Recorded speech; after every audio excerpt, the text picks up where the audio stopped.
With the holidays right around the corner, it's time for me to start planning all the festive meals and treats for the season. Frozen Washington red raspberries are the ultimate holiday shortcut to flavor, as they are picked at peak ripeness and frozen within hours to lock in their bright, sweet, tart taste. I love raspberries in my desserts, and boy, does this cran raspberry pecan tart sound delicious. Grown by passionate farmers in Washington state, they're frozen with care to ensure top quality and food safety, and it always feels good to support local American farmers.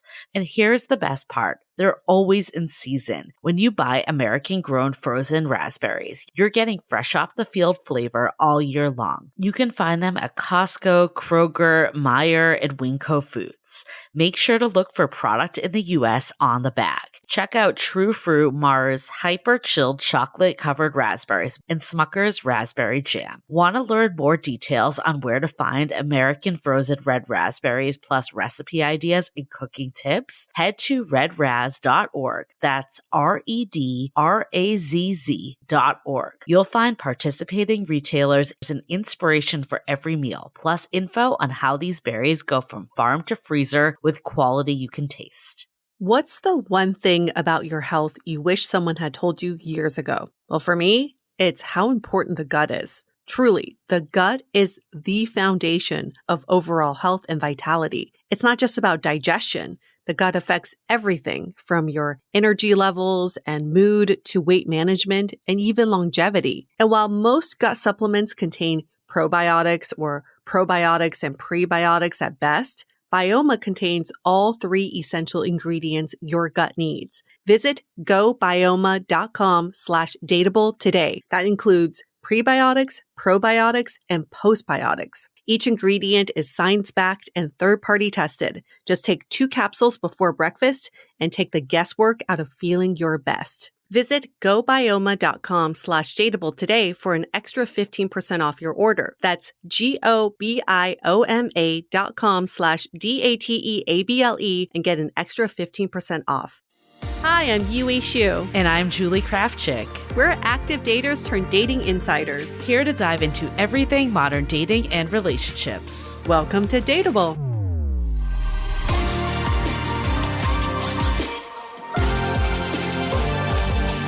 Welcome back. We are back. And we're excited to discuss today because there is an article that's been circulating. I feel like I've seen this article in so many places in the last 24 hours. Yeah. Granted, by the time this airs, a couple days will pass. If you're listening on the podcast, if you're here live with us now, you're getting the real-time debrief. But we want to talk about this Vogue article. Is having a boyfriend embarrassing now? And in the article, it dives into how so many women have kind of stopped posting about their relationships and their boyfriends. And there's just a lot of investigative reporting about why this is happening. And some of the theories are that maybe people are embarrassed by having a relationship where they want to keep this double life, where on social media they come off as single, but they actually are in a relationship. And there's also this suggestion that there's this air of coolness now that comes with being single and unattached, where in the past we would put like being in a relationship on a pedestal, but now it's actually not cool anymore. And there's this feeling of heterofatalism where women don't want to be seen as being all about their man. And that comes with being partnered, where back in the day, like that was kind of what you'd want to be seen as.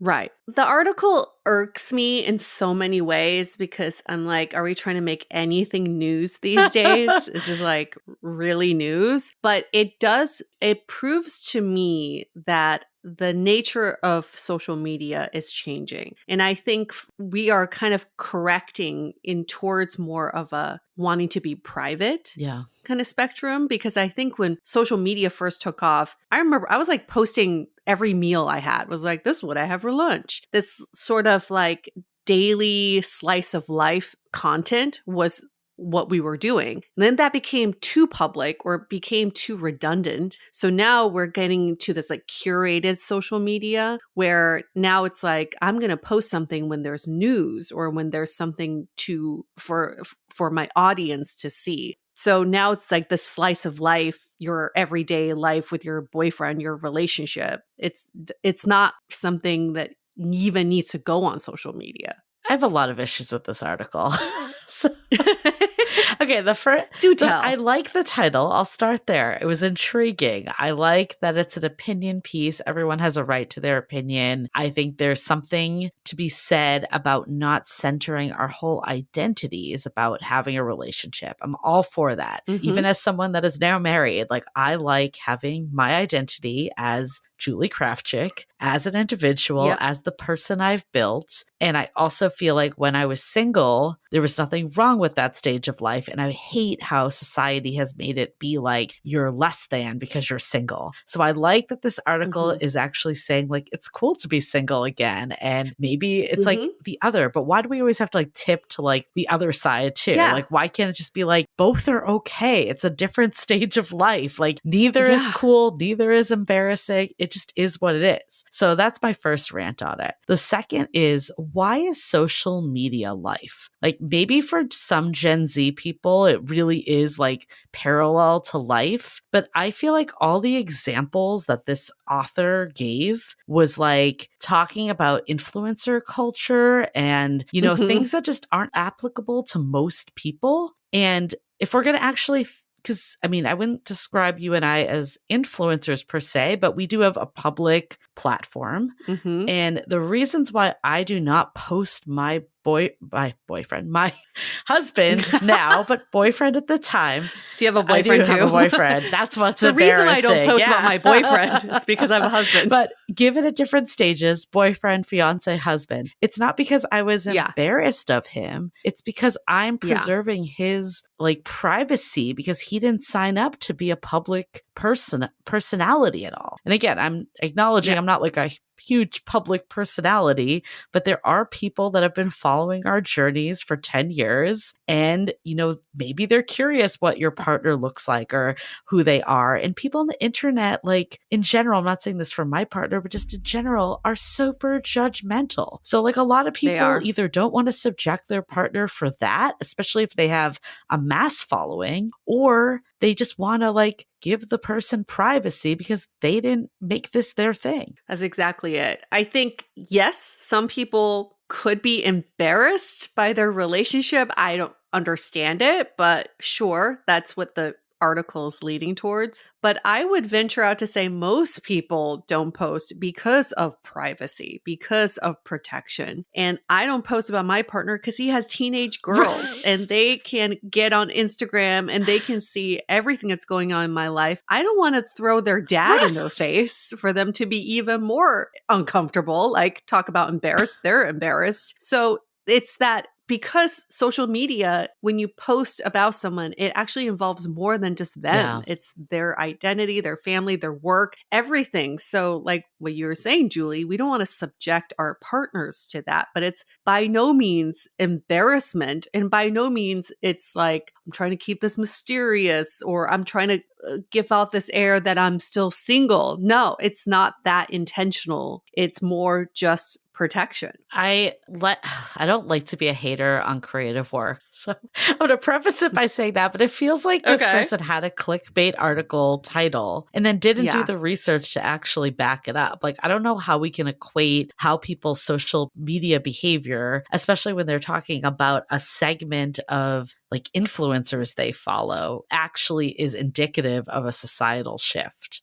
Right, and I feel like for me personally, I have a private Instagram account that I do not have. Like I have literally less than 200 followers on there and it's all people I genuinely know. And for that, I do post my partner and I like out for dinner and stuff and more everyday life. But I don't put that on public Instagram for that reason that we were just talking about. So it doesn't even like make sense. And I feel like if you actually looked at like people that aren't trying to be influencers, like would they have the same behavior? Like maybe not. Right. So, there's that part of it. The whole identity of like decentering men as your whole identity because one, like they're saying that in this article that we've been let down by men too many times. And that's why like we don't want to put them front and center. And I mean, there's a little bit of truth in that. I think from a social media perspective, I feel like when I wasn't like super secure with a partner, even on my like private Instagram, I wouldn't put them up everywhere. Like if our relationship wasn't solid, I didn't do it. And it's not because I was like embarrassed by them. It was because like we weren't on that footing, I guess. Yeah.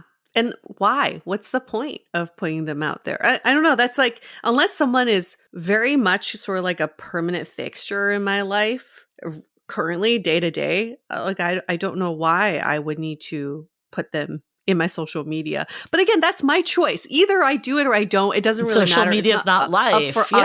It's not, and it's not for other people to judge. Like my choices of what I post on my own social media, it's not for other people to judge. Unfortunately, when you have a big enough following, I'm sure you see all kinds of feedback and all kinds of comments. And even though you don't want to read them or take them seriously, it's hard not to. So I do see like I've had some friends who've had some really terrible comments about their partners on their social media where they had to take down the post, or people are actually really nosy. Yeah. You could post your partner and now someone could do a reverse image search on Google and find their whole life story, find their ex-girlfriends, find their family, someone could find their whole life story and try to throw that back at you for something maybe that happened 10 years ago. And it's just like people want to create gossip. They want to create conflict. They want to create drama. And it is unnecessary. So why subject anybody to that? And then in this article, they talk about, again,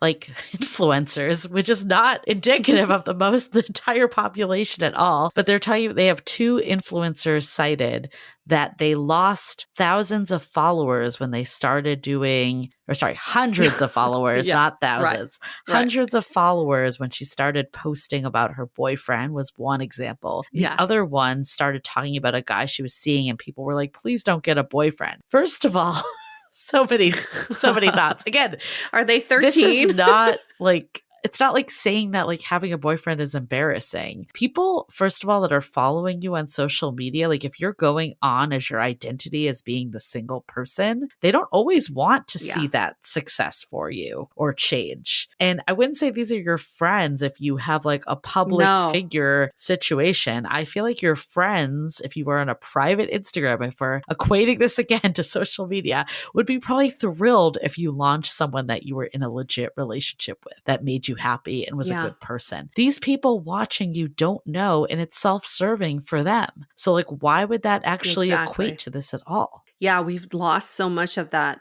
authenticity behind our social media because your audience sees you as a TV character. Yeah. They're writing your life for you. Do you really want them to control how they want to write your life story? I mean, like when I'm going to date myself, but when Felicity, remember Felicity, cut her hair and people were like rioting and they were boycotting the show. They're like, how could they cut her hair? I mean, that's how social media is. Like you do one thing, you post one piece of content and people see you as this commodity that they can now control and judge and criticize and comment on. But that's a real life here. We're not Felicity. We're not TV characters. And that's why I think it is good that people are posting less and less about their personal lives, not just their relationships, but personal lives. I want to dive into this even more, but before we do, let's take a quick break to hear from our partners. As the air turns crisp and the holidays draw near, comfort becomes the best gift of all. And Quince delivers layers that last: sweaters, outerwear, and everyday essentials that feel luxurious, look timeless, and make holiday dressing and gifting effortless. And Quince has it all, from $50 Mongolian cashmere sweaters made for everyday wear, denim that never goes out of style, silk tops and skirts that add polish, and down outerwear built to take on the season, perfect for gifting or upgrading your own wardrobe. Now, I know I live in warm Southern California, but I do love wearing cashmere, and the Quince short sleeve cashmere sweaters are my go-to. They're just the perfect layering piece, and they truly elevate every outfit. Step into the holiday season with layers made to feel good, look polished, and last. from Quince. Perfect for gifting or keeping for yourself. Go to quince.com/dateable for free shipping on your order and 365-day returns. Now available in Canada too. That's QUINCE.com/dateable to get free shipping and 365-day returns. Quince.com/DATEABLE. So I've tried a lot of things that claim to make life easier, but Knix leak-proof period underwear is one of the only brands that truly delivers. I no longer wear clunky pads or toxic tampons, and the defining moment for me was when I was climbing Mount Kilimanjaro, living in fear that my period would come early. And then I remembered I brought my trusty Knix period underwear, and that fear completely subsided. There's no way I could have been changing pads and tampons at 19,000 feet. So Knix, KNIX, has completely changed how I feel about my period. Their leak-proof technology looks, feels, and washes like normal undies, but have a range of absorbencies for your lightest to heaviest days. Up to 6 super tampons, so you are totally covered. Plus, Knix has patented bonded edges to prevent side leaks. And with buttery soft, stretchy fabric in cuts like thong, bikini, boy short, high-rise, and more, you'll find just the right fit. So head to Knix.com and you'll see why I love Knix. Don't forget to use code DATEABLE for 20% off your order. Get leak-proof undies, amazing bras, and more. That's KNIX.com, code DATEABLE, Knix.com.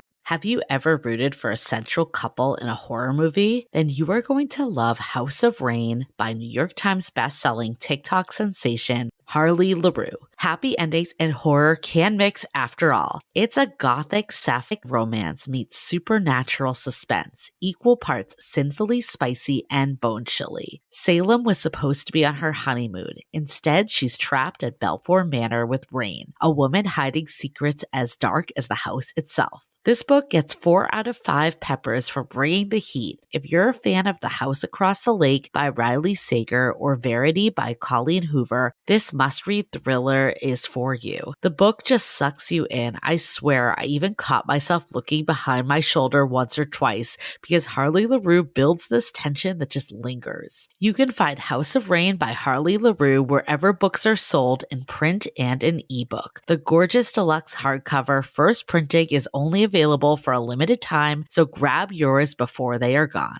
The one part of this that I liked that I'll read verbatim was, from my conversations, one thing is certain, the script is shifting. Being partnered doesn't affirm your womanhood anymore. It is no longer considered an achievement. And if anything, it became more of a flex to pronounce yourself single. As straight women, we're confronting something that every other sexuality has had to contend with. A politicization of our identity.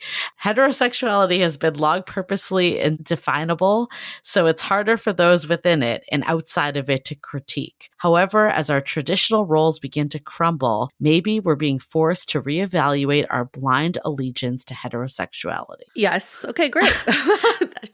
She just needed to write what that. I like about it, and then some of it clearly is a mouthful as I read it, but what I like about it is that it's not an achievement. I do agree with that. Like, I think what's nice about, if we're going to even go back to social media, what's nice about women on social media not having like everything relate to their partner and boyfriend is that it's about them. Like, they're the center. They're the reason people are following them. They're the reason why they're interesting, whether you have a following or not. Like, your friends are interested in you because of you, not because you have a relationship. So I agree with that like, why make this the center of our world now that like we're in a relationship? Like, I remember actually when like I met my partner, we had this conversation of like, what's like kind of the boundaries of how much I talk about him on the podcast, because like he is a pretty private person. And I think ultimately, like, I'm not gonna like hide that I'm in a relationship. Like, that's kind of where we netted out like things that are just like what I'm doing in my life that involve him because he's a big part of my life. It's going to naturally come out. But do I need to like, you know, go into every last like fight we have or issue we have or every conversation we have so it's now public? No. And I think really where this came about too was like, I thought about it. I'm like, I've had this podcast for, I don't know how many years I had it before we met, like 7 years.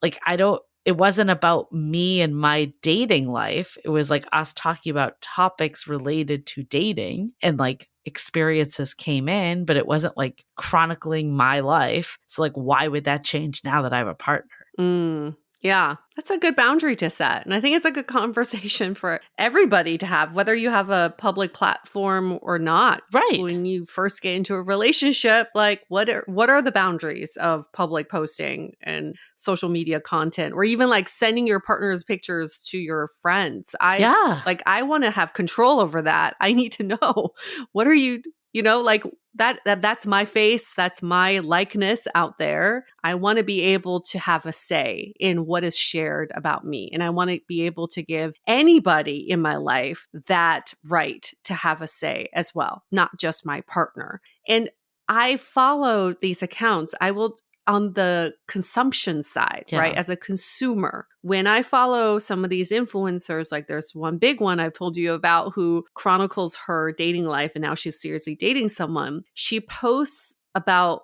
I think she's like a month delayed. So her posts are like, when she posts them, these things have already happened, but she does like play by play. Like, I'm getting ready for a date, and then I'm meeting his mother, and I'm doing this. It is so fascinating from a consumer point of view. I love it, but I cannot imagine being on that side, being the guy, being the person she's talking about, because like every tiny little detail is out there. So maybe he opted into it. Maybe it's possible. But I think that, again, that's the conversation we all need to have with the people we involve in our content. It's like, are you okay with me putting this out there? Yeah. And I think it even goes beyond social media too. Like, I think about like the conversations you have with your friends. Like actually, my partner and I, early on, I was like, I don't want to go to our friends before I talk to you, like in anything. Yeah. Because like that to me even is like a violation of taking your relationship out. Mm-hmm. And that doesn't mean you're embarrassed about your partner if you're not talking about them, because it's awkward to just sit there and like brag about how great a partner you have. No one's going to do that realistically. Like, that's just bizarre behavior. Yeah. And that is cringe, to be honest, of like someone sitting out there just like talking about their boyfriend nonstop, and you can't get a word in about who they are or like anything outside of their boyfriend. That's always been cringe. That's like nothing new. Yeah. And in that case, like, it's more of like, okay, why are you like, why is this like such like hiding everything else that's going on for you? Like, why is this like the only one track you have going on? That's something like deeper. But let's say like you're with friends, like you're not, like if you're either that person who's annoying or the person that's like complaining about their partner, let's say you've decided I'm not going to do that, then you just don't talk about them that much, or you talk about them in passing, like we went to this restaurant or we did that. Again, doesn't mean you're embarrassed and it's like a sin to have a boyfriend. I really hope that the people who are embarrassed by their relationships, and that's the reason why they're not posting, are in the minority. Because in this day and age, like, what would make you embarrassed to be in a relationship with someone? Like, that's my question. We all have so many options and choices to make. Like, why would you be in a relationship if you're embarrassed by this person? But the fact that this woman author went there and using that as clickbait is problematic for me, because that to me is anti-feminist. Is right? Yeah. It's just say you're hiding, so therefore you're embarrassed. That's like, to me, that's already a criticism on women's behavior that I don't accept. Yeah, like I like the idea of not making like your boyfriend your whole personality. Sure, great. I think outside of social media too, maybe again on her small sample of people that are trying not to lose followers because their niche is around here. But I'd say most people aren't like idolizing being single either. at least from our No. experience of talking to people that want to ultimately find love. I think you can accept you're single and be happy in that life stage, but there's very few people that are just like, this is so much better than being with a partner. And if they're the minority doing that, that's great. Like if that's your truth, then like go for it. But like you probably wouldn't feel the need to talk about it incessantly if that really was your Right. truth. You would just be living your life. So the people that are actually saying that, I don't really hear that happening that much. So it's more of like, yes, now I feel like we've dropped a lot of these like, oh, you'll end up a spinster, or poor you, cat lady. It's more accepted. And I do like the part in the article where it says that like, being on your own is kind of like an achievement in itself. I think especially if you can be happy being on your own, if you've let go of someone that is a terrible partner and is treating you poorly, absolutely. But also being with someone that treats you well and is additive to your life isn't like the opposite of that. Like both are good. It's just what life stage are you in right this minute? Yeah. Yeah. It's not a judgment in either direction, No. in either choice. But even to your point of not talking to your friends first and going to your partner first when it comes to issues or whatever, I think it's like similar in social media. It's like if things are going well, you don't need to post about it. There's no need to be like, look at us eating sushi at home. Like just on a public account, like it should try to get to as a content, right, is what I'm saying. Like to keep your friends updated, that's all great. But like as content, it's not needed. But if I almost feel like people are overcompensating when they're over posting about their partner and like how much they're in love, because why? Yeah. Why do you need everybody's approval on your relationship? I think it's less about embarrassment, that it's more like, I want people to approve this or to be envious of this or to covet this. Like, no, it's only you and this other person involved. In the article also, it talks about how people aren't posting because they're afraid people are going to be jealous, give them the evil eye. Right. I don't know about that. I feel like more people are like mocking them than necessarily like legit jealous of a relationship, but who knows?